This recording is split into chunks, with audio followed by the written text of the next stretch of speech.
The Industrial Revolution gave a rise to many new economies and new innovations. However, there were different social groups that had their own ideas of running a community, such as capitalism, laissez-faire, positivism, and utopian socialism, that brought change to the aspects of society.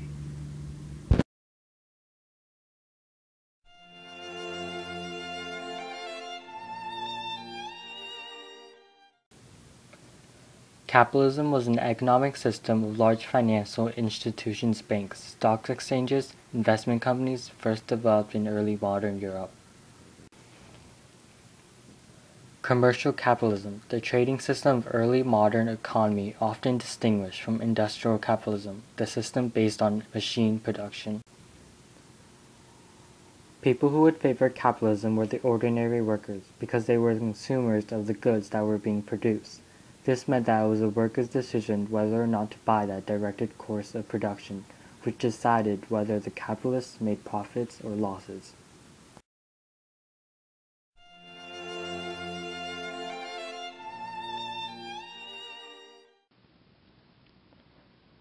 During the Industrial Revolution, a Scottish economist named Adam Smith argued in The Wealth of Nations that if people were allowed to look for personal gain, the effect guided by an invisible hand would increase the general welfare.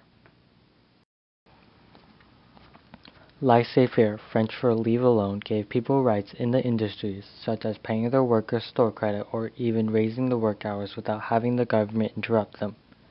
Even duty-free trade with foreign countries were allowed because government were kept away from interfering business. Because of laissez-faire, capitalism flourished. Banks, stock markets, and chartered companies were provided with ideological justification, allowing investors to obtain profits without the government's control. Wealthy middle-class men favored laissez-faire, and soon they began wanting to find any way possible to gain wealth no matter how unsafe it was and how the workers felt. Although general welfare was not improving and laissez-faire also began to spread misery. Without fighting laissez-faire, two thinkers, Thomas Malthus and David Ricardo, tried to explain the poverty they saw and explain how the dramatic increase of population overcame food supply and led to falling wages. They said that the only way to find mass famine in the working class was to delay marriage and practice self-restraint.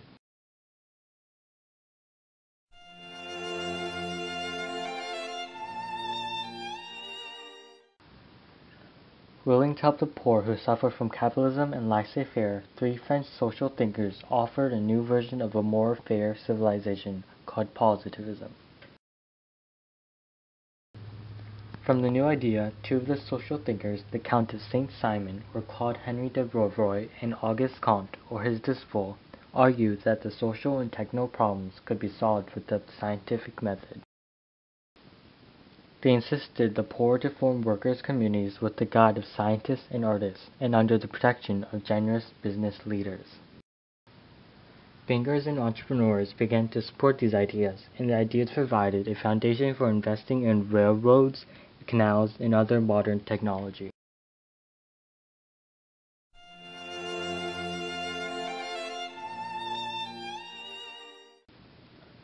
Other than the idea of positivism from Claude Henry de Rouvroy and Auguste Comte, the third of the three French thinkers, Charles Fourier, also did not like capitalism.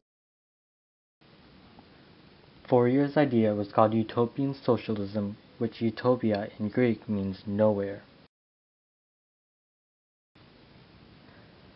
He wanted a society where groups of workers lived together in dormitories, worked together on the land and in workshops together. The hardships of labor afterwards would be softened up with music, wine, and pastries. His idea was about perfect social order and political order.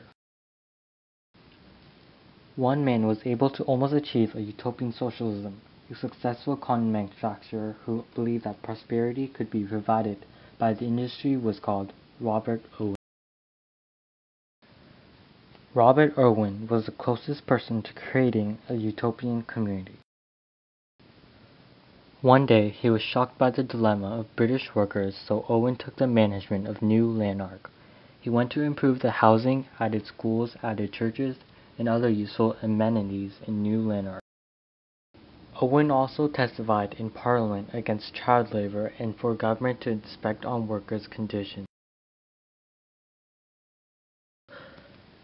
Capitalism and laissez-faire gave rights to ordinary businessmen or factory workers, such as making their own decision on how they got their profit. On the other hand, positivism and utopian socialism aided the people in poverty to form supporting communities or perfect societies.